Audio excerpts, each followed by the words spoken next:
Hello and welcome to the Apex Frequency. My name is Sean Fury, and this is a podcast where myself and my guests discuss our respective dreams for what we want out of life. Each conversation presents as an opportunity to conceptualize and refine these dreams that we want to see actualized in reality. We will share ideas, stories, and knowledge in an effort to better equip ourselves and our listeners for the never-ending journey of self-fulfillment and actualization. Together, let's create a new reality. Okay. Are we starting? Are we? I think so. Let's do it. Okay, let's get started. So this is the first episode of the podcast, The Apex Frequency. My guest here today is a very close and old friend. His name is Kaiewe. Well, before we actually get into how we met and all that stuff, let me start off with a kind of mission statement as to what the intention of this podcast is. What's the goal here? Really, the intention is I have always been a person obsessed with the achievement of dreams and the ability to optimize your functionality as a human and achieving your highest level of human potential for each individual. So really, the purpose of this podcast is to focus in on conversations related to human achievement and achieving the specific dreams that a person might have for themselves. With that being said, I do have a format or template of questions that I want to ask you as we proceed in this conversation that kind of keep us on track as to what your goals are and what your dreams are and the things that you want to achieve in life. And as we continue to talk, I'm going to just gently guide us in that direction.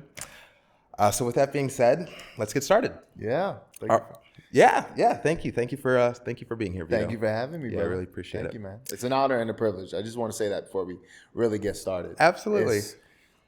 I know we got things to discuss, but a moment for you real quick, man. This is big. I'm so happy for you. I'm so proud of you. Yeah, I love you, man. I love you too. And I thank you this is special. So, of course. All right. So let's start with some background. Who are we to each other? We are brothers from other mothers. We are East Coast brethren, Jersey, New York. We are, to me, of course, more than just friends, confidants, trusted advisors. We are lone survivors, like you said, we're going to discuss how we met. And man, it's weird. It's, I have love for other friends and obviously history with other friends, but there's just something about our story and our connection that just is a staple and a pillar in the person I am today, Well, that actually does segue into my next question. How did we meet? We met here in downtown Los Angeles, man. We met in a men's shelter in Skid Row, 2015, I think, right? 2014, 2015. Mm-hmm. That's where we met. That's how we met. So, I definitely like to kind of expand on that. Yeah. The time that I met you was what feels like for me, and I don't know if you want to agree, it feels like a very pivotal moment in my life. I had just gotten to LA, and this was my second time around making it to LA. I had come out about a year prior, and I only really survived for like a day. I forget about that. Yeah. So for those who don't know, I'm from a small town in New Jersey. It's called Mount Holly, and I always had the aspiration to making it out to LA and pursuing a career in the entertainment industry. So when I got to LA the first time, I was just really optimistic. I thought I was talented and that everything was just going to work out the way that it would. Yeah. But it was just like a culture shock. It was one of those scenarios of becoming aware of how large the world actually is. Yeah. So, little old me, my mom bought me a ticket back home, and I ran back with like my tail tucked between my legs because I couldn't hack it for that day. Right. And I spent the next year mentally preparing to come back because I knew that this is where I wanted to end up. Yeah. So I came back in a worse situation than I did. I made it to the first time. The first time I had like a place to stay and stuff like that, and I had it all set up. Wow. I mean, I had like $200 in my bank account, but you know, I had an idea. Dollar in a dream. Yeah. The second time I came, I had like $0 in the bank. I had no place to stay. But I had the mental preparation that was necessary in order to kind of. And some might say, I don't mean to interrupt, some might say that's really what you may more so need than a roof and $200 in the bank account. Precisely. Is that mental preparation and that little know-how, you know? Exactly. So the reason I want to kind of expand on the scenario that we met is because, in my opinion, where we met in that homeless shelter in Skid Row, that's what really forged the bond of brotherhood. Yeah. Prior to meeting you, I kind of saw friends as just friends. Right. You know, we came into each other's lives in a very pivotal moment, and as a result, a stronger bond beyond friendship, in my opinion, was formed. Yeah. And it's just something I'm very grateful for. Yeah. So, what were your first impressions? I'd like to share our first impressions of each other. So I'll get there, but you know, another time, another episode, or maybe if I put something together, I would really love when I tell people the story and like also involving you. You know, obviously we have two different versions, two different sides. Sure. But also I would imagine also very similar because at some point once you and I did meet, I think I remember you and I were inseparable.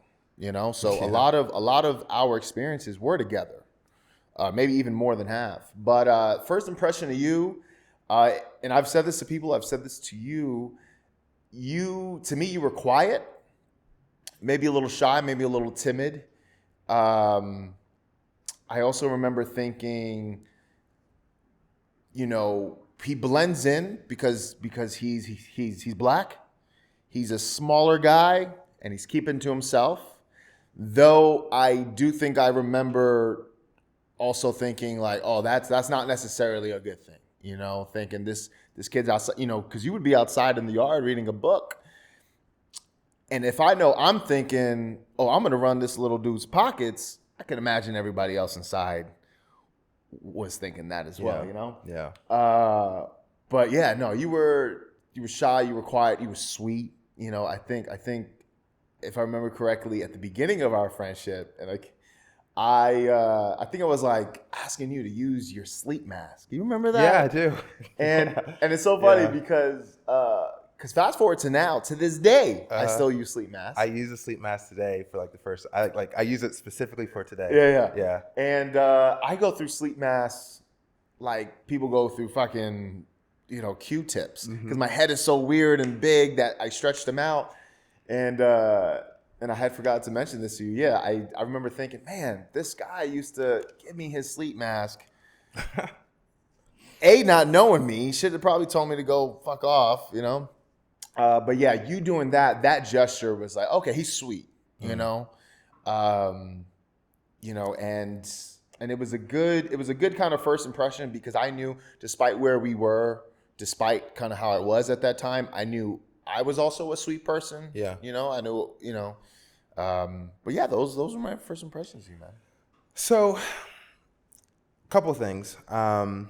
First thing, just to touch on the shyness and because I knew that was your perception of me, and I also understood that was a perception that other people were seeing. Yeah. I remember there were times that we would talk about where like other dudes at the shelter would be asking like, yo, is that dude like, is he soft? You know? Yeah. And, you know, I've been thinking about that. I've been thinking about how different I am. Yeah. Well, I feel that I'm different from that time. And trying to understand exactly what that difference is, where it comes from.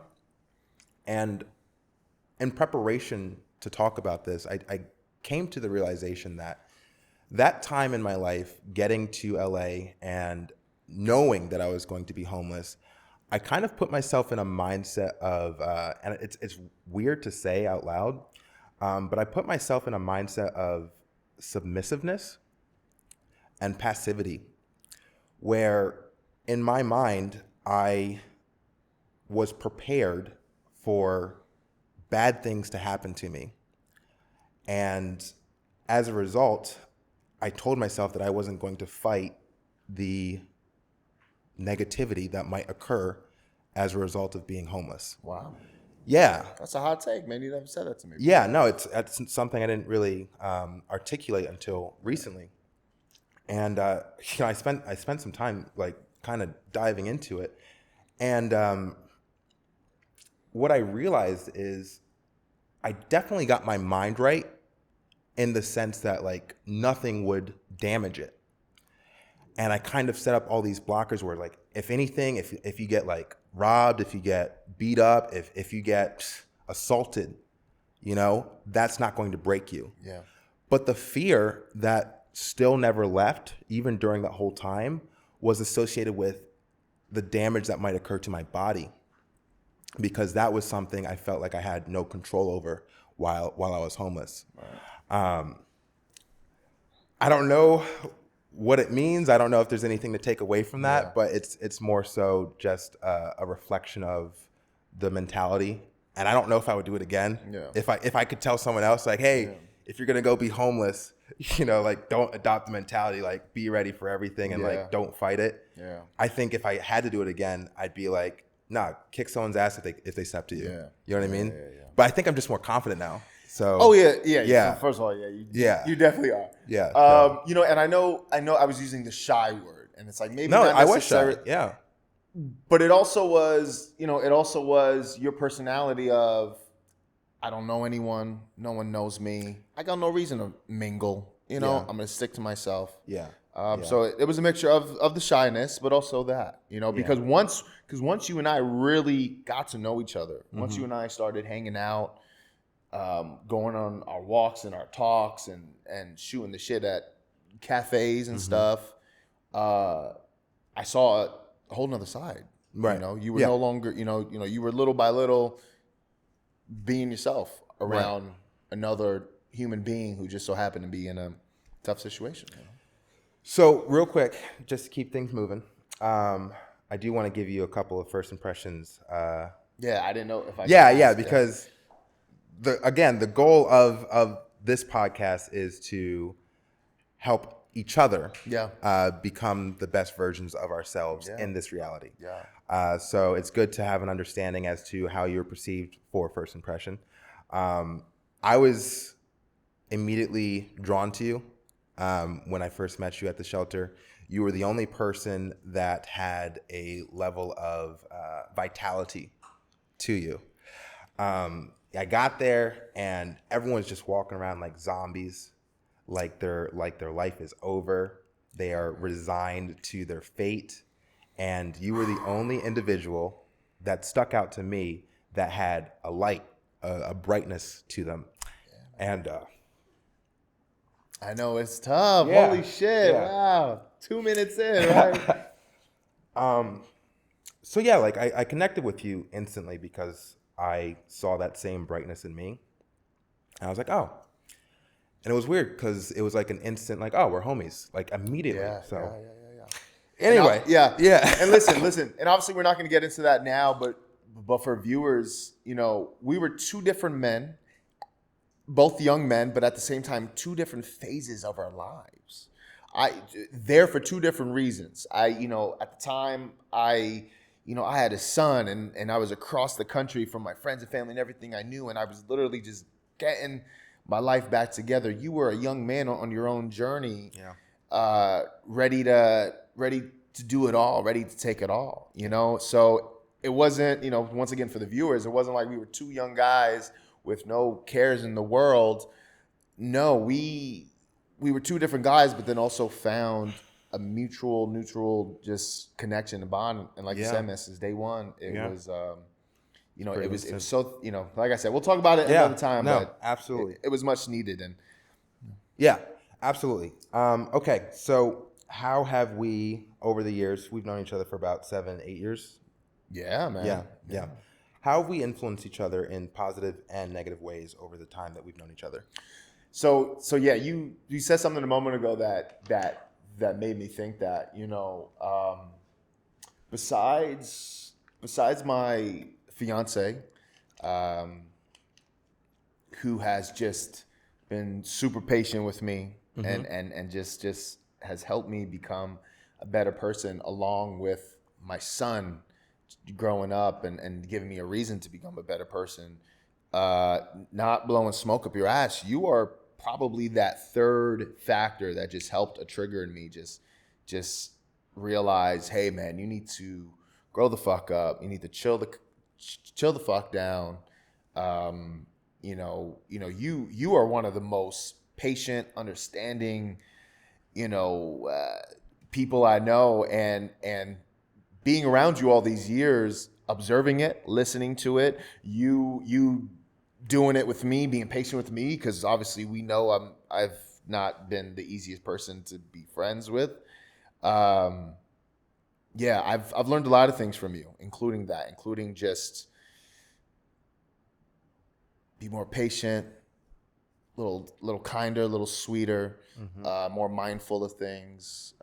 Yeah, so that's maybe one of the major things that you've helped me with, if that's what your question Yeah, was. absolutely. I would say on my end, the thing that you have really influenced the most or expanded my perspective on is the ability to trust others. I would say you're probably the most trustworthy friend I've ever made, you know? And prior to you, I always kind of saw friends as more of like a transaction, you know? Are you getting something from me? Am I getting something from you? This is why we're spending time with each other, because you want something from me. And I never really, you know, I got over it, you know? Like, I always thought that there should be more to friendship, but because I wasn't exposed to the level that we have made, I just was dismissive of it, you know? So I say that to say that I'm grateful that I met you, because you have exposed me to that higher level of how relationships between two humans should be, Thank you, man. you know? So, It's ditto. Thank Yeah, you. yeah. Thank you, man. okay, so now we're going to get into some character building.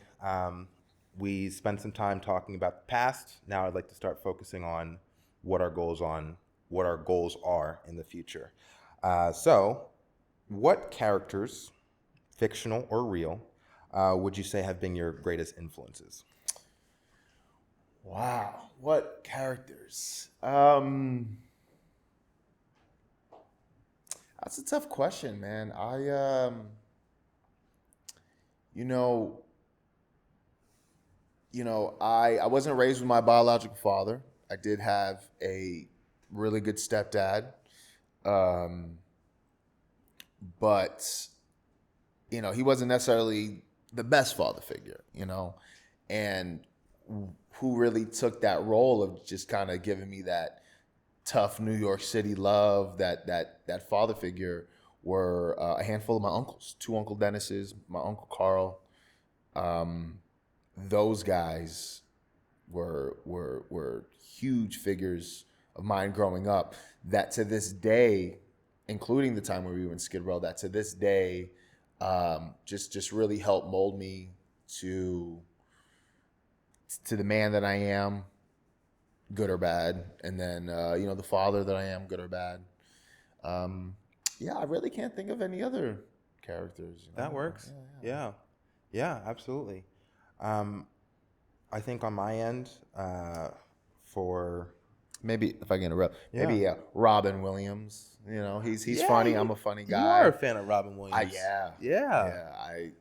I love Robin. I always thought that was interesting. Like, I actually recently, and I'll tell you next time, I actually recently learned that someone I know knew him, and I got a couple of stories. Yeah, Interesting.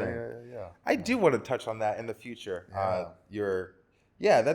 I've always found that interesting. Yeah. What accomplishments to date are you most proud of? No bullshit. Mm-hmm. Being alive. Because I come from a place and time in New York City where I started losing friends at like 14. So being alive, being free, not being incarcerated, because as well as losing friends of mine were getting locked up at 15. And being the future husband / father that I am today. Those are the three biggest, despite what I may have and what I may not have, despite what I may have and may not have accomplished yet, in my heart, I am so satisfied and so proud of myself that I'm alive. I'm a free man, and I have a wonderful family that loves me for me, and I have my son in my life. I'm in his life, and I've I've always been, but obviously the personal stuff. So so those are the three things that I'm the most proud of. Three accomplishments I'm the most proud of. I love it. Yeah. So this question is, I want you to go as big as you can with this next one. Okay. All right. Sky is the limit. Okay. Genie in a bottle. Okay. Okay. If you can map out the next 10 to 20 years of your life, and no matter what, everything that you planned goes exactly according to what you say right now, what would your next 10 to 20 years look like? Within the 10 to 20, because I'm currently possibly thinking of a career change, but a career that I'm happy with, both in the sense of I'm able to provide for my family, and also one that I am waking up every day happy and excited to do. Not that's not the issue today. I love my job, but having a home with my beautiful wife and all of our children, 10, 20 years, Landon being my oldest, would be in college, right? Out of college. Yeah. Him being a good young man, every day I'm trying to raise a good young man, a good human being. And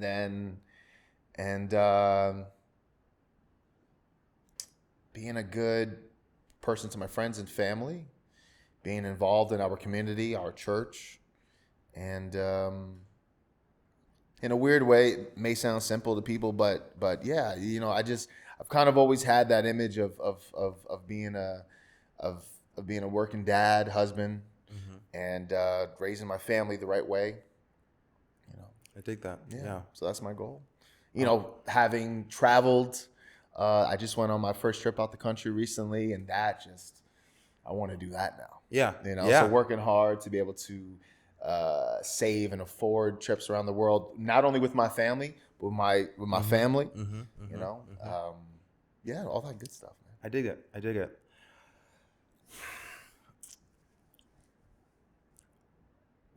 What do you think, if anything, do you think there are any personality traits that would prevent you from achieving the specific outline that you just described? Personality traits. Yeah. I'm aware I'm still rough around the edges. I'm aware I'm still not the easiest guy to blend with. But with that said, I've improved on that, and obviously improvements will continue to be made through time. I'm I'm obviously willing to get personal and deep on this pod, but just habits that I need to improve on, both with my personality, with career, finances, and stuff like that. Would you say that you have any vices?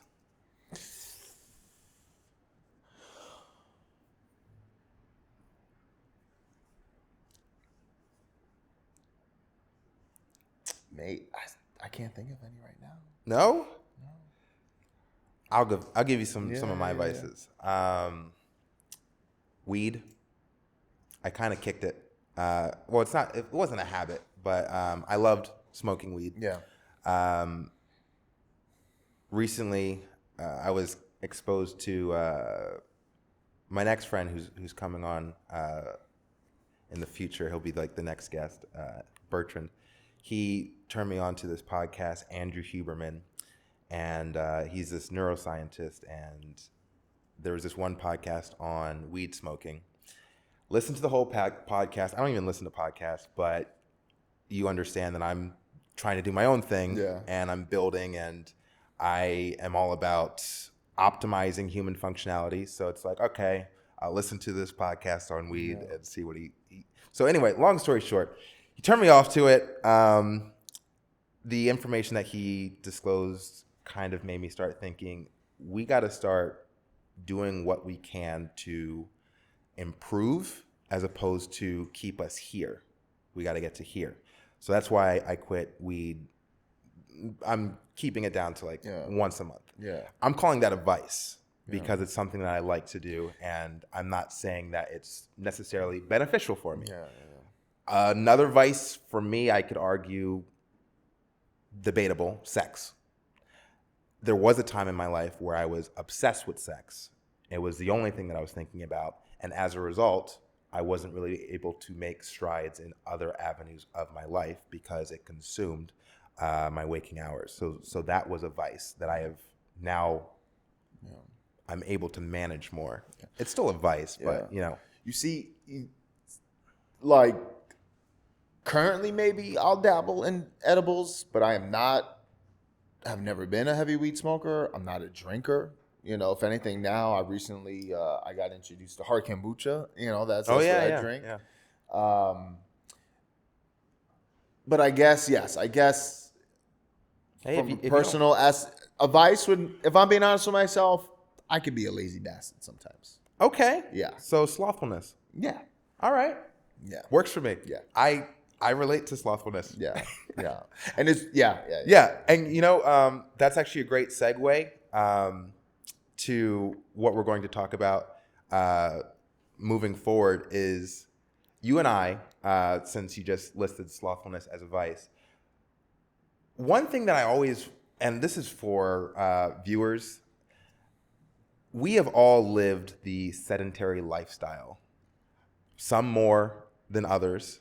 Myself, I would say that I have been a lazy person. I'm 31 now, and in my opinion, sure, I have enough to show for it. I have a child. I have a somewhat good paying job. I'm respected. People like me. I have a community around me. But when I consider where I could be if I'd actually applied effort and focused and all the necessary qualities that are within any person's mental capability, if I just use those qualities and put it towards actually progressing, in my opinion, I would be a lot further. Yeah. And the reason I say that is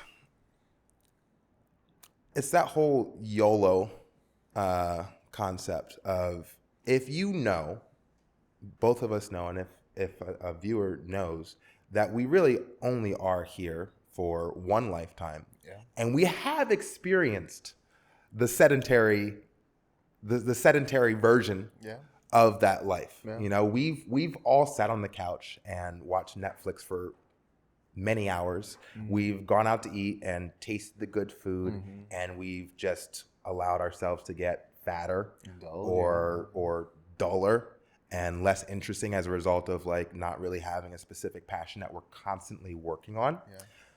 So since we've all done it and we already know what that's like, what if we started to focus on the things that we haven't done, that we haven't experienced, that are still something that's very appealing to us? And I feel like that's the key. It's like, what's the thing that's appealing to work on that you haven't yet experienced in this lifetime? So that's kind of the segue. Last question before we actually jump into a big reason that you're here is you understand that my the business that I want to set up that ties into this podcast is I want to establish myself as a health and wellness consultant. The service that I plan on offering clients in the future is going to be related to fitness, health, and functionality, how to optimize your brain in a way that you can execute and adapt, focus better. Basically anything that's related to life actualization, self-actualization. That's what I want to provide consultation services on. So before we actually jump into, I had put together a questionnaire. Vito, you have generously and you've volunteered to be basically my first client. Yeah. Specifically in the fitness category, Yes, but I would like to say, Yeah. I want to offer a blanket Yeah. consulting service for everything I just described. Yeah. We can focus on fitness, and if at any point in time as we continue to move forward, we can start looking at other things, but fitness is Yeah. kind of what you came to me for. Yeah. So before we actually jump into the questionnaire, and this is the questionnaire that I will be presenting to future clients, which is why we're going to be discussing it. Last question I have for you. Let me go with this one. Is there anything that needs to happen in your life for you to feel satisfied on your deathbed? Wow. Is there anything that needs to happen in my life? Wow. Oh man, Fury.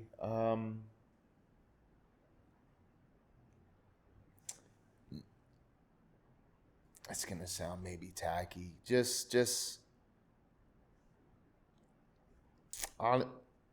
Honestly, just having my loved ones around me, knowing that they're healthy and safe, knowing that they know they were loved and appreciated, and maybe knowing that they loved me as well, you know.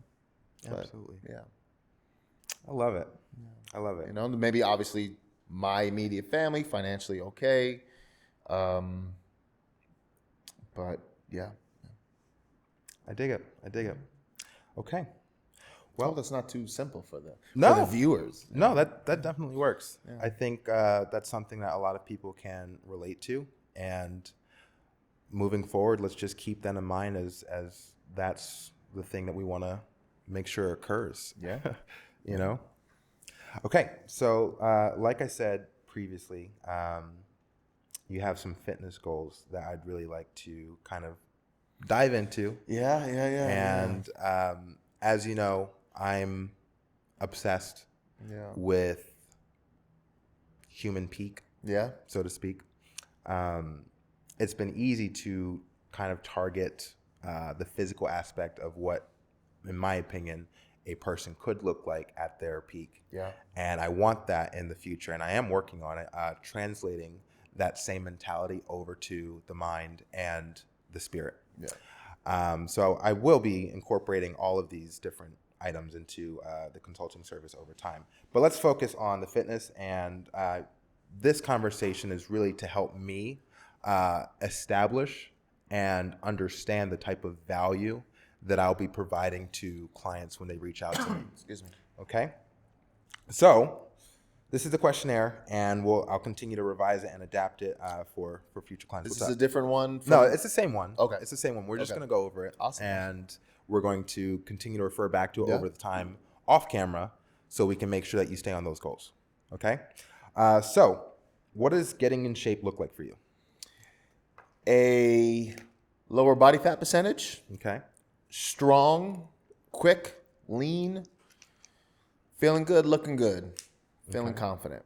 That's what getting in shape means to me. Okay. Now, mind you, for the record, despite the dad bod that I have today, when we met, this was 8 years ago. This was different legitimate injuries that I have had.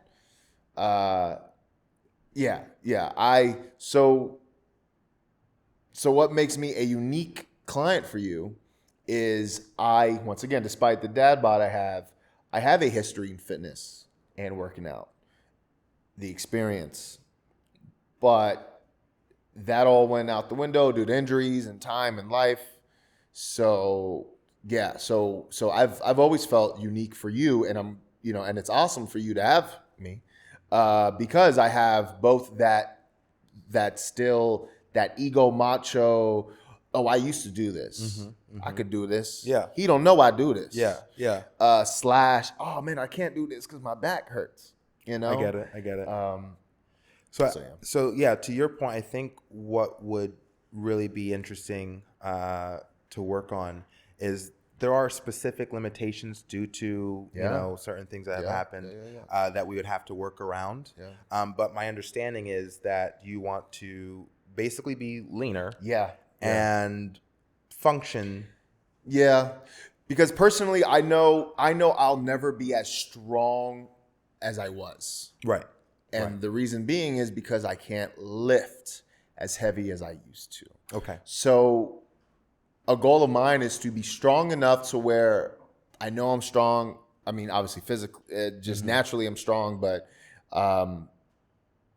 yeah. Like I said, the body fat percentage, leaner, stronger, faster.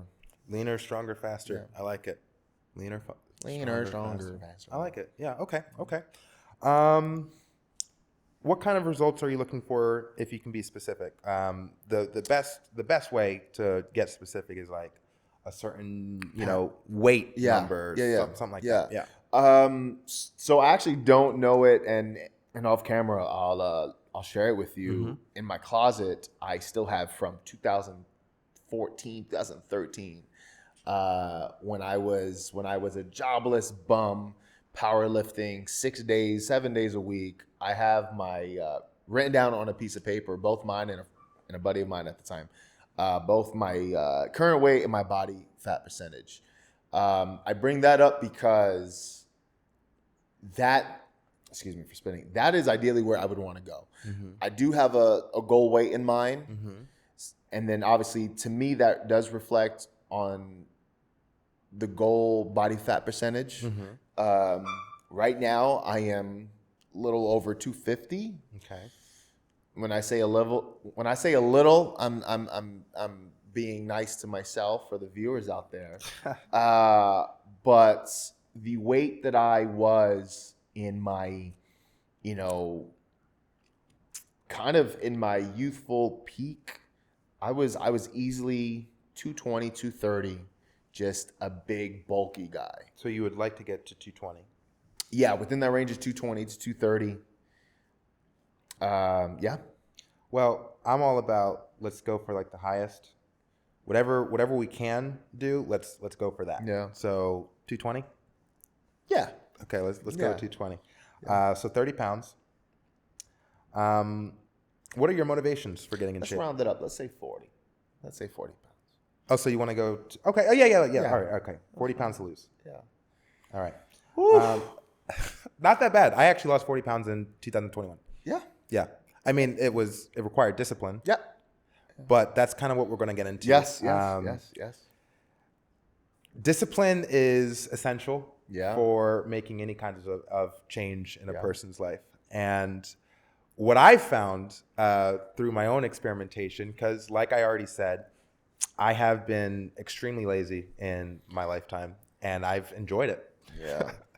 I grew up as a child playing video games with my brother, and I wasn't very active. I was a couch potato. I watched movies. I've watched more movies than I've watched a lot of fucking movies. Yeah. Hold that thought for a second. I'm so embarrassed to say this. I can't believe I'm going to say this on camera, but this is why we're here. Yeah. You see, I'm the opposite. I didn't grow up with that. Yeah. / I didn't have that in my 20s. That's why, whether it was when I had a job or when I didn't have a job, I was disciplined. I was eating right. I was running miles every day. I was both in the physical gym or doing home, prison-like type home things. And I bring that up because now, unfortunately, being a grown man and now I'm having the opposite effects. Now I'm the couch potato that, now I have a PlayStation. Yeah. Now I'm the couch potato. Now I have Netflix. Well, So I would say that the good news is you have a familiarity with what you felt like when you were being active. Yeah. And the thing that I really want to focus on with you and future clients is focusing on the motivation to keep that level of discipline. Yeah. Because I find that if you have a strong enough motivation, discipline becomes easier. Yeah. Yeah, for Yeah. sure. I mean, even just a couple of years ago, obviously, I was, I was not physically where I was, and it was because I had the discipline and the motivation Right. and the gym membership. Right. So let's focus on motivation, and that's kind of honestly that's the entire crux of this entire project. Yeah. To tell you the truth, everything that I'm doing and everything that I will be doing over the next 10 years, it's about motivation. Yeah. So let's really get into it. One thing that I know about you is, for instance, this is kind of like a plug. I co-produced a film back in 2021 with a friend of mine who I do intend on having on the show in the future. Yes, as you should, yeah. Vito, you appeared in it Yeah. as a guest role. Yeah. And what I found interesting is, Yes, go ahead. So this was post-pandemic. Yeah. Everyone's coming out of their shells and coming out of the house and stuff like that. And some people lost weight during the pandemic. Most people gained. I gained like 40 pounds. But we cast you in this film, and I think you had about 3 months. Yeah. You had knowledge that you were in this film for 3 months. And immediately you started losing weight. Immediately you started getting in shape. Immediately you started being active just in preparation for this role. Right? What happened after you showed up on set, you did your thing, and then you walked off set? What happened? So first off, shameless plug. It's called Skyfly. It's called Skyfly. Yeah. Thank you for allowing me to be a part of that as well. Yeah, we're gonna have a movie premiere. It's gonna be awesome. Yeah. People can come. Maybe tickets will be limited. Yeah. So on the topic of motivation, for example, and once again, I'm being very honest for you guys. As you should be. Yeah. It's all about transparency. I'll go through moments where the movie came up, right? I have a reason. I did a competition show called Cannonball. I got in shape for that as well. Right. Both literally losing the weight and then gaining the muscle for that competition show. So I'll randomly go through moments of like having that motivation of, okay, I got this project, this goal coming up. I gotta. My next upcoming motivation project is my wedding. But anyway, to answer your question, what happened after the movie? What happened after the movie, my friend, was I had a moment of, I've been eating right, and I've been, doing this, and I've the movie's over and done with. So now I could eat this. Now I don't need to go to the gym every day after work. You know what I mean? And so that's what happened. It's terrible that it happened. I'm embarrassed, but that's what happened. So the thing that I want to touch on, and I also have a very similar experience where I'm able to dedicate myself and create the level of discipline that's required in short bursts. For instance, the movie that I'm referencing right now, the movie that we shot in 2021, I played the main villain. It's a comedy, and myself and the co-producer, we came with the understanding or the idea, all right, you're gonna show up shirtless in the first scene, right? So we had 3 months to prepare. You and I got cast in the main bad guy role, and I'm going to be shirtless. So I had 3 months to get shredded to be shirtless in this movie. Yeah. Easy, because I knew it. Yeah. We had the date set, and I was like, okay, caloric deficit, going to the gym, boom, boom, boom, right? The minute that, and literally, we filmed my shirtless scenes, and it was like, we wrapped my scene at like 11 o'clock that day, and boom, I'm at the crafty table just like eating croissants, donuts, Yeah. and I didn't stop eating for the rest of the movie. Yeah. We still had a month of filming left. And I mean, I You mean, not only said it, but it showed. yeah. Yeah. Compared to, I think my shirtless scene was on November 15th. And like, let's say the last day of filming that you see me, principal photography, was like December 5th. My face looks different from the amount that I was eating just because I had mentally prepared for that scene. Yeah.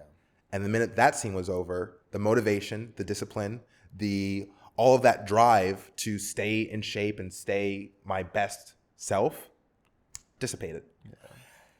And like, that's really something to focus on. It's something to really like think about, as opposed to creating short motivations. Yeah. What about long-term goals? What about long-term motivations that can keep us focused and tuned in to actually bettering ourselves? So that's kind of a follow-up. Yeah, is the long-term goal. Yeah. Okay. So this questionnaire is great. We've kind of already gone over it already. Do you cook your own food or do you order out? And these are the type of the things that each individual already knows about themselves. I think it's great. Yeah. But I think what's more important is determining the narrative for an individual that allows them to refer back to in an effort to keep them on the same path of achievement. Right. So, for example, the short narrative that you had when you were getting in shape for the movie or Cannonball or your wedding is, I'm doing this for that and it's 3 months away. What is a long-term story that we can create in yourself that you can refer back to that will keep you on the path of that level of discipline? So in a weird way, despite clearly not doing it, / really, really thinking about it once we started this, my long-term goals is getting back to how I looked, I felt, the confidence, the strength, both physically and else. And then little things, it might sound silly to some. A goal is, God forbid I gotta restrain somebody, being strong enough, really strong enough to do that. Being strong enough, once again, I have injuries, but still being strong enough to carry and lift growing children. My son getting older and maybe wanting to do activities and so those are the long terms. It's all of that, and I've had all that despite me fucking not executing that. I hear all that, and I've been thinking about this for some time in relation to you as well. I think about my own long-term goals and the things that will keep me adhering to staying focused. And then I think about in relation to you, because you have signed up to be my client. Yeah. So let's see. What I've always considered about you, and I think about your story and I listen to you, I've always felt that you have a very strong connection with being a father. Thank you. And setting an example for your son.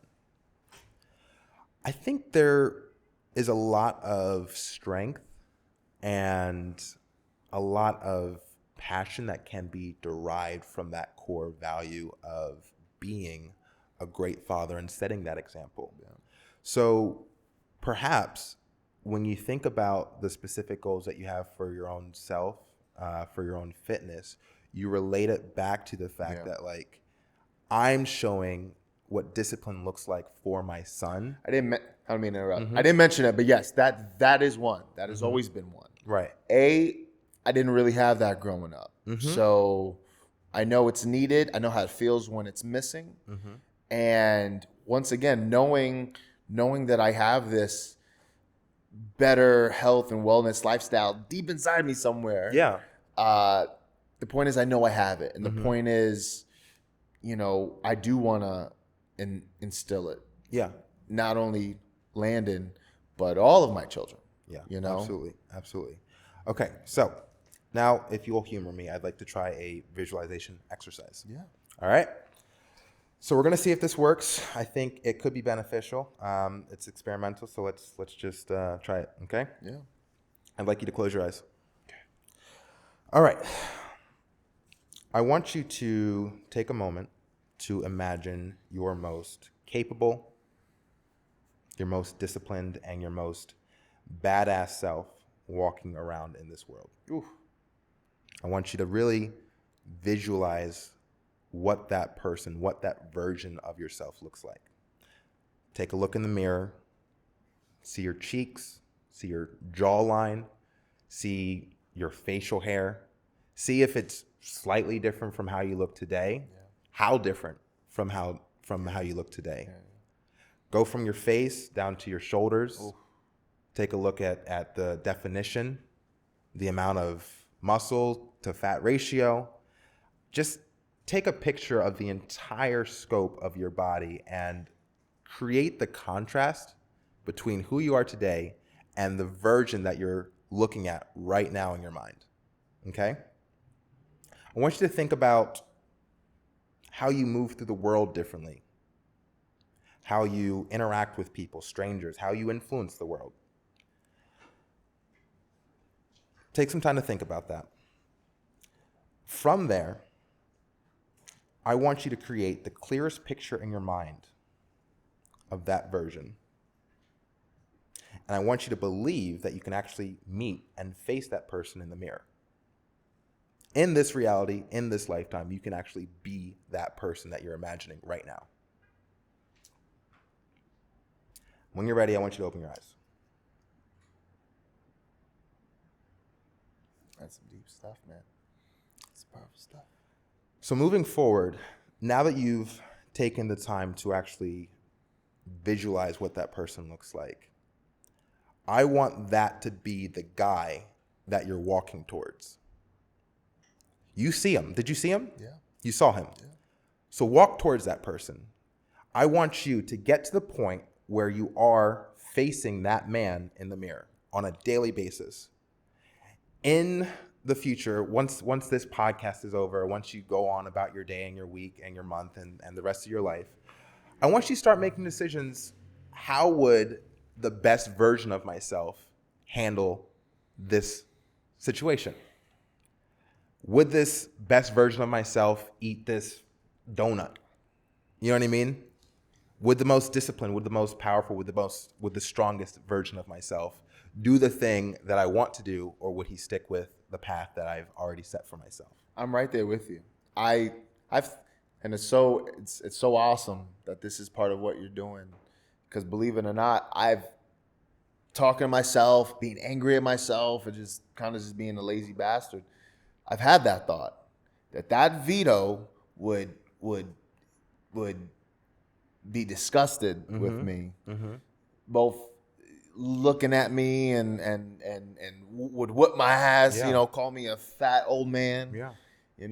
and the ego in me is, I'm a fat old man, but I'm not a fat old man. Right. So I know it's still there. Yeah. Yeah. Well, I'll just give you some perspective on maybe perspective's not the right word, but I'll just give you some insight as to how I'm applying this to my own self. I'm sure you've already become familiar with the brand that I'm pushing out, the whole phrase that I've coined, or like the title of the apex of all alphas. I'd like to go into a bit of detail as to what that title means to me. Which, sidebar for the viewers, this isn't something that Sean Fury is just now thinking of, Right. or this past quarantine, COVID, past couple of years. No, as long as I've known you, and there's online. There's YouTube videos. Yeah. 8 years old. Yes. Yeah. This has always been you at your core. Yeah. And at the beginning, you said something, and I remembered that, and I was hoping to have a moment of that. That's another reason why I'm so happy that you're doing this. Because once again, this isn't something that I cocked up. yeah. Oh, I look good. Let me try to get other people in shape. Yeah. No, this is really Yeah, this is a core. yeah. This is a core belief. Yeah. Yeah. So Yeah. This isn't just for the Instagram. no. No. This is actually how I feel Yeah, about myself. yeah. And I know that. That's Yeah. another reason why I'm honored and privileged to be not only here at all, but your very first guest. Hopefully appreciate this it. is the I order. think you are the first guest. Yeah, I think you are. Okay, so just to go in, and we just did the visualization exercise where you imagined your finest, strongest, most badass self. I have been doing that visualization exercise for 12 years.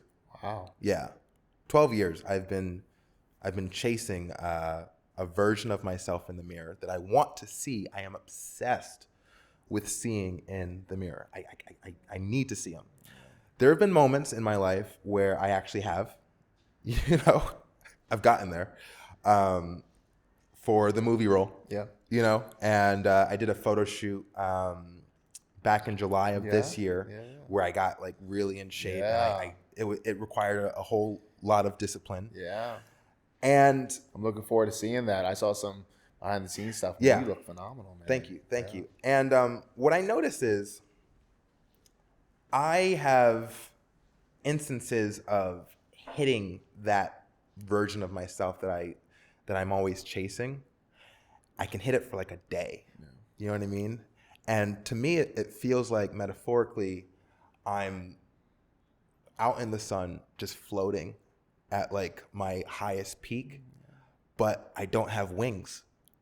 And so I can't stay in the air. Right. I end up falling. Right. Moving forward, my goal, and this is why this is really what we're talking about. I want to stay. I want to I want to stay in the air. I don't want to fall. I don't want to get somewhere to a peak and then just be there for a day or like an hour. I want to exist at that level for a long term. Yeah. Yeah. What were you gonna say? I just had a memory of once again back in the day when I was a jobless person, having the time, the time and the motivation to work out and physically look good. I used to be that guy that people knew as, oh, that's the gym rat, Vito. And I remember, I was always getting complimented by women, men, different ages, different walks of life. And I remember, telling people, friends, and oh, I can't picture myself not living this lifestyle, not working out, not being in the gym. And that's just another, kind of just, that's what I'm thinking about when you were saying that, kind of having that feeling of constant floating, just.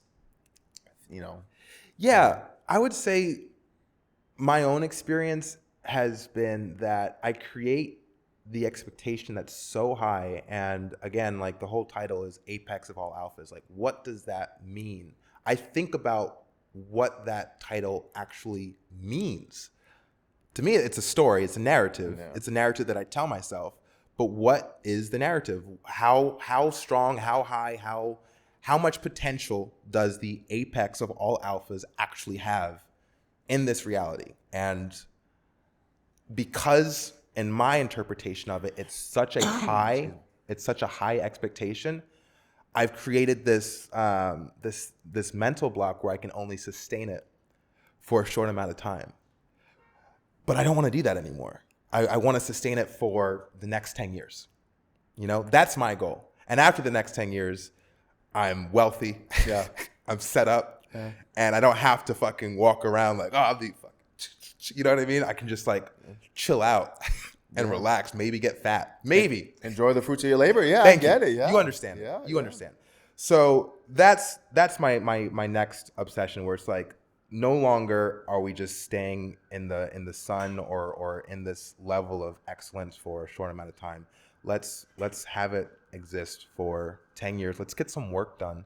Let's make some improvements on ourselves, and let's set ourselves up for a situation where we can actually enjoy what we've done and look back and be proud. Yeah. You know, let's just be proud of what we've accomplished. So yeah, that kind of wraps it up. I would like to take this moment. I think we have some. I'd like to take this moment to talk about how we can work together in the future. You already understand that I will be consistently checking up on you with the specific goals related to fitness and life that you've already kind of outlined for me. You said 40 pounds that you want to lose, so we will be. Also, sidebar, thank you for your patience and understanding with me. Of course. Obviously, they may be excuses. To me, they're not necessarily excuses, but thank you for understanding when you invite me for this current challenge that you're doing, the no sugar, the no salt. Thank you for inviting me to do that along with you. And then thank you for understanding when I say, I would, but I'm going back to New York next week. Yeah. So here's the thing. There really is no pressure to achieve. Yeah. There's no pressure to realize yourself. It's an obsession of mine, and I understand that I am dragging people along with it. Yeah. In the future, when clients reach out to me, you're going to be paying me for the service that I'm providing. You're going to be paying me for your time. And if you don't live up to your own expectations, that's not on me. I'm just going to stay focused on my specific obsession, which is seeing the level of potential that I can reach. Yeah. I'm happy to work with anyone else who also shares that same drive and passion. With that being said, you have outlined your specific goals, and I do intend on working with you to make sure that you achieve them, because it's something that I'm, as you understand, passionate about. And we started this easily already more than a month ago, because I went on a trip a couple of weeks ago already. Right. And the moment you and I started this, man, I was on it. Both with the activity, working out, my eating, and I quickly saw both physical changes, the scale. But then, I took a little hiatus. I went on that trip. I enjoyed the trip. Right. Now / the holidays and so the thing, and I do want to leave some time for how I would like to collaborate with you in the future. But the thing that I'm realizing, because I do have a similar journey to you when it comes to, I like to eat, I like to enjoy myself and be festive. What I'm training myself to understand is that off season, or the time to indulge, needs to get shorter and smaller. It needs to be condensed to fewer amounts of days in the year. And I really that's so essential. I have you're my first public client. I have another client that reached out to me. He saw the Instagram and the social media stuff that I was posting. Yeah, and, you told me. Yeah, how's that going with him? I have to talk to him. Because, he started at 217, and a month passed, and he got down to 204, and he texted me, and he was amazing. he was really excited, and he was just feeling so positive, right? Congrats to you, bud. Yes. Now, here's the thing. I'm not charging this person because he reached out to me, and I didn't start offering the consulting service yet. I let him know that I do plan on making this a service, but I would love for you to be like my little guinea pig, right? As a result of me not charging him, and maybe I should take this on myself, he reached out to me on October 18th with the excitement that he had gotten down to 204, and his opinion or his goal was to get to 170, right? Oh, wow. Okay. Yeah. So he's got a ways to go. Yeah. I checked in with him again yesterday, and instead of him being 204, he's now 205. and his text messages are shorter. Yeah. You know what I mean? And he's like, the level of enthusiasm Yeah, that he was yeah, yeah. experiencing a month ago Yeah. is not matching how he's interacting with me today. So I have to check in with Yeah. him. I guess what I'm starting to think about when it comes to actually helping individuals and helping myself is scheduling and finding the opportunity to celebrate, finding the opportunity to be festive and indulge, but having that be seldom, you know? So that's that. Now, last chapter of this whole episode is I do want to throw something out into the future, and something that we will be referring back to in later episodes and in later content. I have an idea for a TV show that's very similar to Entourage. Okay. Whereas opposed to it being about the rise of a movie star, it's more so the rise of the Apex of All Alphas brand. Essentially, it's the health and wellness consulting service that becomes more of a nationwide and, in the future, a global success story of a business about how you can improve yourself and how you can better and achieve your highest potential. That's the goal. The TV show would really be focused on the characters that I play and that you would play. I would be casting you as yourself, and I would really be trying to focus on a level of transparency and realness that would really expose a person's vulnerability. So any character that's on the show we'd be seeing all of them. Yeah. All of their flaws, all of their weaknesses, their strengths, their shining moments, their pitfalls, the moments that they slip into regression. And the reason I wanted to talk to you about this today is we have talked about, when we first met, your aspirations to be an actor. Yeah. And you talked about having a great career where you could provide for your family. That's the career that I see you in. When I think of my genie in a bottle and I think of what I can do and what my friends can do, I picture you as an actor. Thank you. And I just wanted to let you know about that. And if you were to sign up for it, be prepared to be vulnerable, because we would be focused on your life. Yeah. And you'd be exposing yourself in a very intimate way. So that's like the final thoughts. And I want to thank you for having me. Something to think about. You don't have to say anything now. And hey, listen, if you don't want to be that guy, you don't have to. It's a no-brainer. Okay. It's a no-brainer. The audience, they might not know me yet, but they'll get to know me. Yeah. It's a no-brainer. Well, I really like be prepared, because I know where I want to go with it, and it's going to be some real shit. That's what I'm trying to say. Yeah. So that's happening. And I'm for it. And listen, I've even said things today that maybe might have seemed minor, but to me, I was like, do I want to put myself out there Right. like that? But two things. A,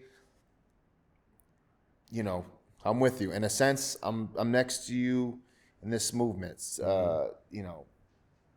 Supportive in every way, and then also that's the type of person that I try to be, and I try to take pride in being. Is despite how ugly it may look, to be an open and honest person for people around the world, not only my friends and family, but to learn and to better themselves. Absolutely. And you allowing me to be part of this movement, I'm all for it, man. It's an honor and a privilege. Good. Well, I'm going to hold you to that. Yeah.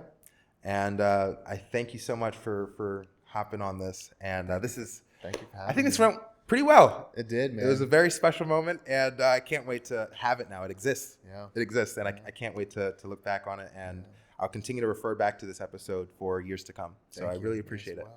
Thank you guys for having me. Special shout out to your cast and crew.